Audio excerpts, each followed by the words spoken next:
ಜನಾಂದೋಲನದ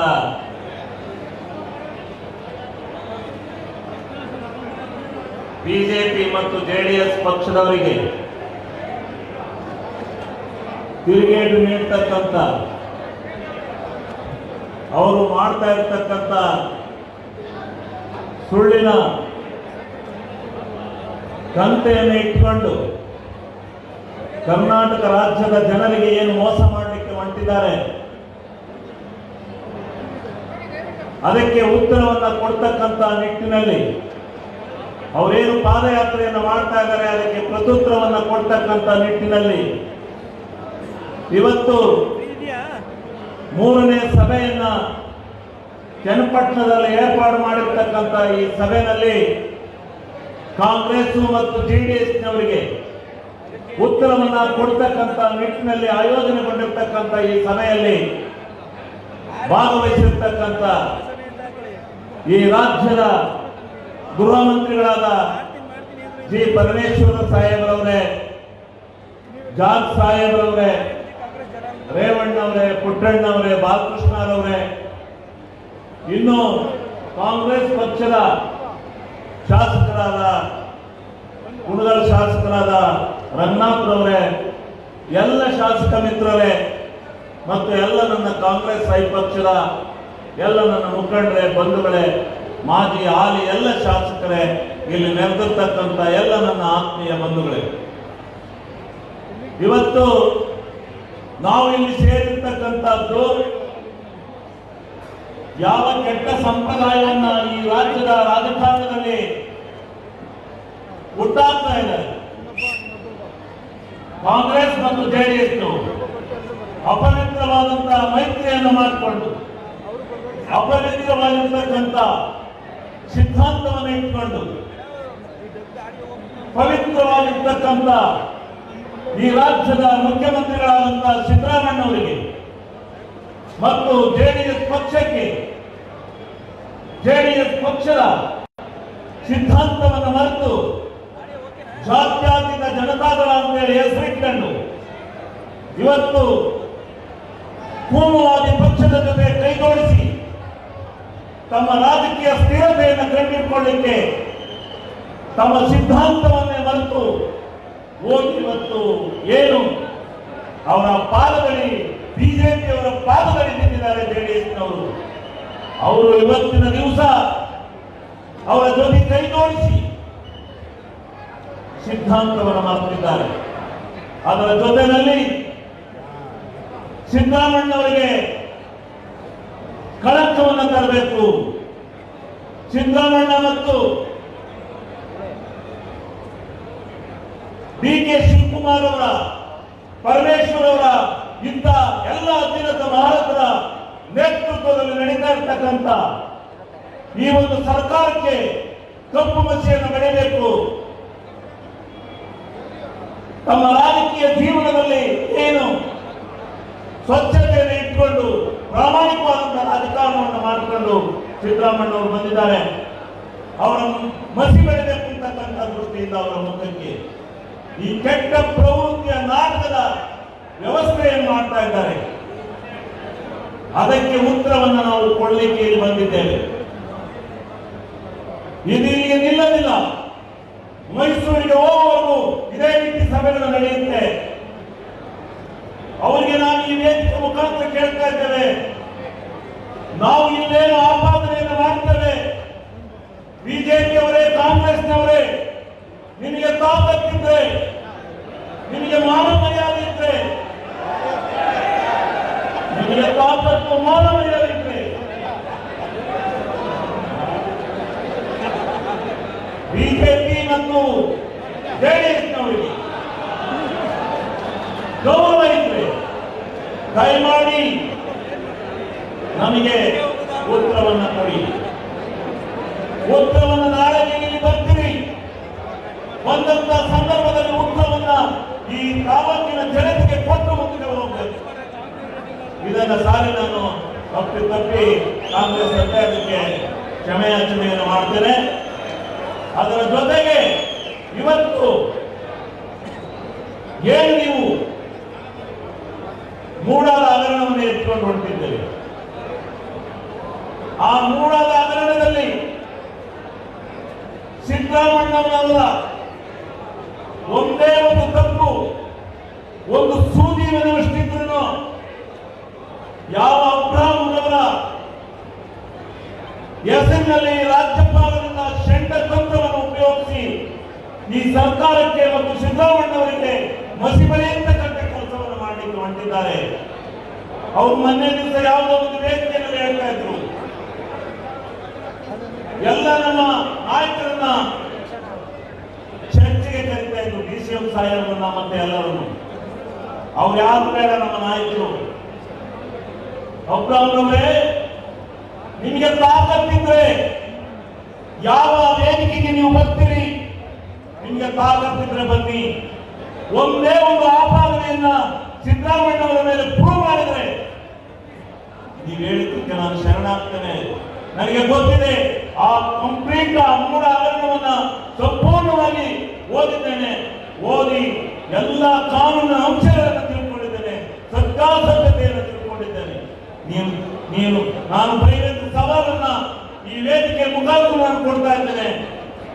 ಒಬ್ಬರವರೇ, ಬಲ್ಲಿಂದಲೇ ಕರಿತಾ ಇದ್ರಲ್ಲ, ಈಗ ಯಾವ ವೇದಿಕೆಗೆ ಬರಬೇಕು, ಯಾವ ಟಿವಿ ಮಾಧ್ಯಮಕ್ಕೆ ಬರಬೇಕು, ಎಲ್ಲಿಗೆ ಬರಬೇಕು, ನೀನು ನಿಜವಾದ ವ್ಯಕ್ತಿನೇ ಆಗಿದ್ರೆ, ನಿನಗೆ ನೈತಿಕತೆ ಇದ್ರೆ, ನಾನು ಅಬ್ರಾಹಂರವರೇ ದಯಮಾಡಿ ಯಾವ ಸ್ಥಳಕ್ಕೆ ಇದರ ಬಗ್ಗೆ ಚರ್ಚೆಯನ್ನು ಮಾಡಬೇಕು ಅಂತಕ್ಕಂಥ ವಿಚಾರಕ್ಕೆ ನೀವು ಸೂಚನೆಯನ್ನ ಕೊಡ್ತೀರಿ, ಎಲ್ಲಿ ಕೊಡ್ತೀರಿ ಅಲ್ಲಿ ಬರಲಿಕ್ಕೆ ನಾನು ಸಿದ್ಧ ಇದ್ದೇನೆ ಅಂತಕ್ಕಂಥ ಮಾತನ್ನ ನಾನು ಈ ಸಂದರ್ಭದಲ್ಲಿ ಹೇಳಲಿಕ್ಕೆ ಬಯಸುತ್ತೇನೆ. ಯಾವುದೇ ಕಾಂಗ್ರೆಸ್ ನಾಯಕರಿಗೆ, ಇವತ್ತು ಯಾವುದೇ ಒಂದು ಕಾಂಗ್ರೆಸ್ ನಾಯಕರ ಬಗ್ಗೆ ನೀವು ಆಪಾದನೆಯನ್ನು ಮಾಡದ, JDS ಮತ್ತು ಬಿಜೆಪಿ ಶಾಸಕರಿಗೆ ನಾನು ಈ ವೇದಿಕೆ ಮುಖಾಂತರ ಕರೆಯನ್ನು ಕೊಡ್ತಾ ಇದ್ದೇನೆ. ಸಿದ್ದರಾಮಣ್ಣವರ ಭೂ ಹಗರಣದ ಬಗ್ಗೆ, ಮೂಡ ಹಗರಣದ ಬಗ್ಗೆ ಒಂದೇ ಒಂದು ತಪ್ಪನ್ನ ನೀವು ಸಾಬೀತು ಮಾಡೋದಾದ್ರೆ ನಿಮಗೆ ನೀವು ಹೇಳಿದಂತ ಶಿಕ್ಷೆಗೆ ಗುರಿಯಾಗಲಿಕ್ಕೆ ನಾನು ಬಹಿರಂಗವಾಗಿ ಸಿದ್ಧ ಇದ್ದೇನೆ. ನಿಮಗೆ ತಾಕತ್ತಿದ್ರೆ ಬನ್ನಿ ಬಹಿರಂಗವಾದ ಚರ್ಚೆಗೆ. ಈ ಚರ್ಚೆಗೆ ನಾನು ಉತ್ತರವನ್ನು ಕೊಡಲಿಕ್ಕೆ ನಾನು ಸಿದ್ಧ ಇದ್ದೇನೆ. ಒಂದೇ ಒಂದು ಆಪಾದನೆಯನ್ನ ನೀವು ಸ್ಥಿರಪಡಿಸಿ, ಅಲ್ಲಿ ನಡೆದಿರ್ತಕ್ಕಂಥದ್ದೇನು ಅದನ್ನು ಹೇಳಕ್ ಹೋದ್ರೆ ಒಂದು ಅರ್ಧ ಗಂಟೆ ಆಗುತ್ತೆ. ಆ ಜಮೀನು, ಆ ಸೈಟ್ಗಳು ಸಿದ್ದರಾಮಣ್ಣವರಿಗೆ ಯಾವ ರೀತಿ ಬಂದಿದ್ದಾವೆ, ಕಾನೂನಾತ್ಮಕವಾಗಿ ಬಂದಿದ್ದಾವೆ. ಆ ಪರಮಾತ್ಮ ಅಂತ ಒಬ್ಬಿದ್ದಾನೆ, ದೇವರಂತ ಒಬ್ಬಿದ್ದಾನೆ. ಅದೇನಾದ್ರೂ ನೀವು ಮರಮೋಚ ಮಾಡೋದಾದ್ರೆ ಆ ಭಗವಂತ ನಿಮ್ಮನ್ನು ಕ್ಷಮಿಸಲಿಲ್ಲ. ಒಂದೇ ಒಂದು ತಪ್ಪು ಮಾಡದೇ ಇರ್ತಕ್ಕಂಥ ಸಿದ್ದರಾಮಣ್ಣವರ ಮುಖಕ್ಕೆ ಮಸಿ ಬೆಳೆಯತಕ್ಕಂಥ, ಈ ಸರ್ಕಾರಕ್ಕೆ ಮಸಿ ಬೆಳೆಯತಕ್ಕಂಥ ಕೆಟ್ಟ ಪ್ರವೃತ್ತಿಯನ್ನು ಮಾಡಿಕೊಳ್ಳಲಿಕ್ಕೆ ನೀವು ಪಾದಯಾತ್ರೆಯನ್ನು ಮಾಡ್ತಾ ಇದ್ದೀರಾ. ಪಾದಯಾತ್ರೆಯನ್ನು ಮಾಡಿ ಈ ಸರ್ಕಾರಕ್ಕೆ ಅಗೌರವವನ್ನು ತೋರ್ತಕ್ಕಂಥ ಕೆಲಸ ಮಾಡ್ತಾ ಇದ್ದೀರಾ.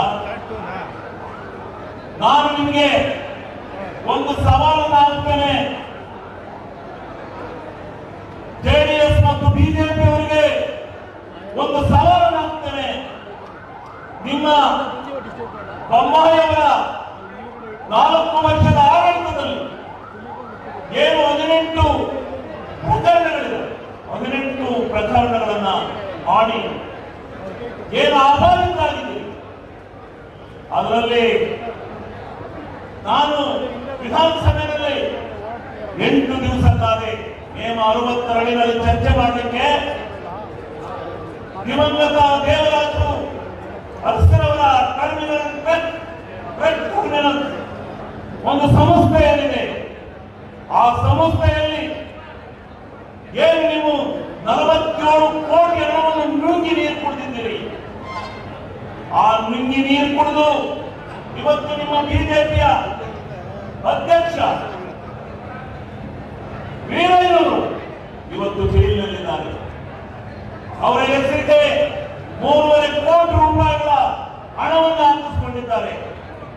ಏನು ಟರ್ಮಿನಲ್ ವಿಚಾರ ಅಂದ್ರೆ ನೀವು ತಿಳ್ಕಬೇಕು ಬಂಧುಗಳೇ. KPTT ಆಕ್ಟ್ ಅನ್ನು ಉಲ್ಲಂಘನೆ ಮಾಡಿ ಕೆಲಸವನ್ನೇ ಮಾಡಬಲ್ಲದು. 200 ಕೆಲಸವನ್ನೇ ಮಾಡದಲ್ಲೇ ಕೆಪಿಟಿ ಆಕ್ಟ್ ಉಲ್ಲಂಘನೆ ಮಾಡಿ 47 ಕೋಟಿ ರೂಪಾಯಿ ಹಗರಣವನ್ನು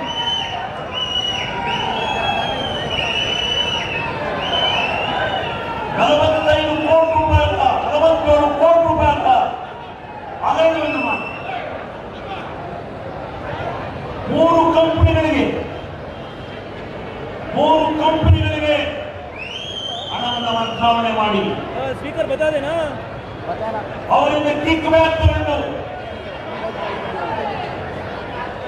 ಶ್ರೀರಾಮುಲು ಅವರಿಗೆ ವಿಚಾರವನ್ನು ಎಣ್ಣಿ ಮುಟ್ಟಿಸಿದಾಗ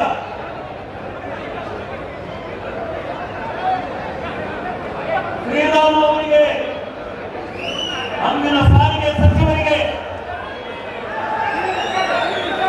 ವಿಚಾರವನ್ನು ಮುಟ್ಟಿಸಿದಾಗ ಯಾವುದೇ ಕಾರಣಕ್ಕೂ ಅವರು ಆ ಹಗರಣವನ್ನು ಮುಚ್ಚಾಕಿ ಮುಖ್ಯಮಂತ್ರಿಗಳ ಬಳಿಗೆ ಹೋಗುತ್ತೆ. ಬೊಮ್ಮಾಯಿ ಅವರು ಸಹ ಹಗರಣವನ್ನು ಹಂಗೆ ಮುಚ್ಚಾಕ್ತಾರೆ. 3 ಸಂಸ್ಥೆಗಳು ಕರ್ನಾಟಕ ರಾಜ್ಯದ ಕಾನೂನನ್ನು ಉಲ್ಲಂಘನೆ ಮಾಡಿ 3 ಸಂಸ್ಥೆಗಳಿಗೆ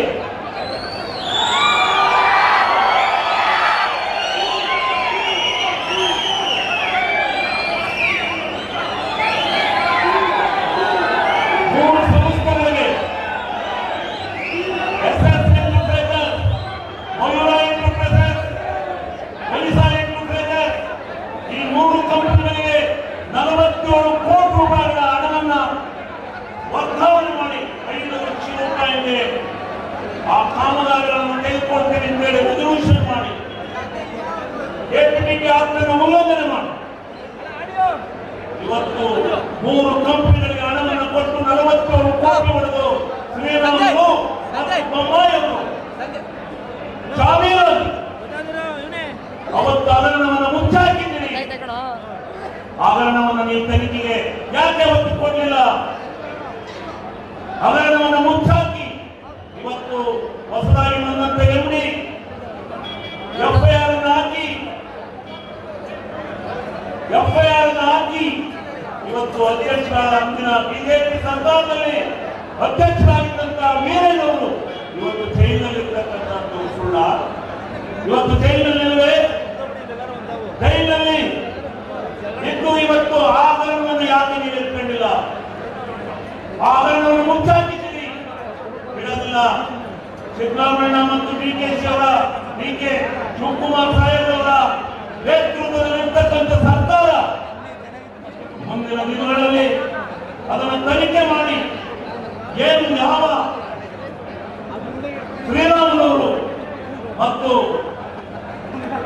ಯಾವ ಬೊಮ್ಮಾಯಿ ಅವರ ಸರ್ಕಾರದಲ್ಲಿ ನಡೆದಿರ್ತಕ್ಕಂಥ ಈ ಹಗರಣವನ್ನ ಮುಂದೆ ತರಲಿಕ್ಕೆ ನಮ್ಮ ಪ್ರಾಮಾಣಿಕವಾದಂತಹ ಪ್ರಯತ್ನವನ್ನು ಮಾಡ್ತೇವೆ. ಈ ರಾಜ್ಯದಲ್ಲಿ ನಡೆದಿರ್ತಕ್ಕಂಥ 18 ಪ್ರಕರಣಗಳನ್ನ ನ್ಯಾಯಾಲಯಕ್ಕೆ ಒಪ್ಪಿಸಿ ನೀವೇನೊಂದು ತಪ್ಪು ಮಾಡಿದ್ದೀರಿ ನಿಮ್ಮ ಸರ್ಕಾರವನ್ನು ನಡೆಸ್ತಕ್ಕಂಥ ಕಾಲದಲ್ಲಿ ಅದನ್ನು ಬಳಕೆಗೆ ತಂದು ನಿಮ್ಮನ್ನ ನಾವು ಯಾವ ರೀತಿ ನಿಮ್ಮನ್ನ ಈ ರಾಜ್ಯದ ಜನತೆಗೆ ಭ್ರಷ್ಟರು ನೀಚರು ನಿಷ್ಠರು ಅಂತಕ್ಕಂಥದ್ದನ್ನು ಹೇಳಬೇಕು, ಅದನ್ನು ಹೇಳಿಕೆ ನಾವು ಸಿದ್ಧ ಇರತಕ್ಕಂಥ ಮಾತನ್ನು ಹೇಳಿ ಕೊನೆಯದಾಗಿ ಒಂದು ಸವಾಲನ್ನು ಮತ್ತೆ ಅಪ್ರಾಮ್ಯವರಿಗೆ ನಾನು ಹೇಳ್ತಾ ಇದ್ದೇನೆ. ಈ ತರ ಜೋಕರ್ ಕೆಲಸ ಮಾಡಬೇಡ, ಮಾನಗಟ್ಟಿ ಕೆಲಸ ಮಾಡಬೇಡ, ಗೌರವಿಸುವಂತ ಕೆಲಸ ಮಾಡು. ಮರ್ಯಾದಸ್ಥರನ್ನ ಬೀದಿಗಳಿರ್ತಕ್ಕಂಥ ಅನುಚಿತವಾಗಿರ್ತಕ್ಕಂಥ ಅವ್ರು ಮಾರ್ಗಿಟ್ಟಿದ್ದಾರೆ ಅಂದ್ರೆ ನೀವ್ಯಾಕೆ ಮಾರ್ಗಿಟ್ಟಿ? ನೀನು ಈ ಕಲಿಕೆ ಕೆಲಸ ಮಾಡ್ಕೊಂಡು ನಿನಗೆ ತಾಕತ್ತೆ ಇದ್ರೆ ನೀನು ಯಾವುದೇ ಮಾಧ್ಯಮದ ಎದುರಿಗೆ ಯಾವುದೇ ಚರ್ಚೆಗೆ ನಾನು ಸಿಗ್ತಾ ಇದ್ದೇನೆ. ನಾನು ಓಪನ್ ಆಗಿ ನಿನಗೆ ಆಹ್ವಾನ ಕೊಡ್ತಾ ಇದ್ದೇನೆ. ನೀನು ಈ 3 ಕೇಸ್ಗಳಲ್ಲಿ ಒಂದೇ ಒಂದು ವಿಚಾರವನ್ನು ನೀವು ಸಾಬೀತು ಮಾಡಿದ್ರೆ ನಾನು ನಿನಗೆ ಶರಣಾಗ್ತೇನೆ. ದಯಮಾಡಿ ನೀನು ಬರಬೇಕು, ಇದನ್ನ ಈ ರಾಜ್ಯದ ಜನತೆಗೆ ತಿಳಿಸಬೇಕು. ಈ ರಾಜ್ಯದ ಜನತೆ ಇವತ್ತು ಏನು ಈ 3 ಹಗರಣವನ್ನು ಏನೋ ಒಂದು ಭಾವನೆಯನ್ನು ತಿಳಿದಿದ್ದಾರೆ. ಇದು ಸತ್ಯಾಸತ್ಯತೆ ಈ ಕರ್ನಾಟಕ ರಾಜ್ಯದ ಜನತೆಗೆ ತಿಳಿಬೇಕು ಅಂತಕ್ಕಂಥ ಅಂತಕ್ಕಂಥ ದೃಷ್ಟಿಯಿಂದ ನಾನು ನಿಮಗೆ ಸವಾಲಾಗಿ ಕರೀತಾ ಇದ್ದೇನೆ. ದಯಮಾಡಿ ಬರಬೇಕು, ಇಲ್ಲಾಂದ್ರೆ ನಿಮ್ಮ ತಪ್ಪನ್ನು ನೀವು ಒಪ್ಪಬೇಕು. ಇದು ಇವತ್ತಿಂದ ಪ್ರಾರಂಭ ಆಗುತ್ತೆ ಈ ಚರ್ಚೆ ಅಂತಕ್ಕಂಥ ಮಾತನ್ನ ಈ ಸಂದರ್ಭದಲ್ಲಿ ಹೇಳಿ, ನಮ್ಮ ನಾಯಕರಾದಂತ ಡಿ.ಕೆ. ಶಿವಕುಮಾರ್ ಸಾಹೇಬರು ಬಂದಿದ್ದಾರೆ. ಇನ್ನು ಮುಂದೆ ಮಾತನಾಡ್ತಕ್ಕಂಥವ್ರು ಬಹಳ ಜನ ಇದ್ದಾರೆ. ಅವರು ನೀವೆಲ್ಲ ಈ ಸರ್ಕಾರ ಸತ್ಯತೆ ಬಗ್ಗೆ ತಿಳ್ಕೊಂಡು ಮುಂದೆ ಈ ಸರ್ಕಾರಕ್ಕೆ ಆಶೀರ್ವಾದವನ್ನು ಮಾಡಿಕೊಂಡು ಇರಬೇಕು ಅಂತಕ್ಕಂಥ ಮಾತು ಹೇಳಿ ನಿಮ್ಮೆಲ್ಲರೂ ಓದಿಸಿದ ಮಾತು. ಹೆಚ್ಚಿನ ವಿಡಿಯೋಗಳಿಗೆ ಪ್ರತಿಧ್ವನಿ ಯೂಟ್ಯೂಬ್ ಚಾನೆಲ್ ಸಬ್ಸ್ಕ್ರೈಬ್ ಮಾಡಿ, ಬೆಲ್ ಐಕಾನ್ ಕ್ಲಿಕ್ ಮಾಡಿ.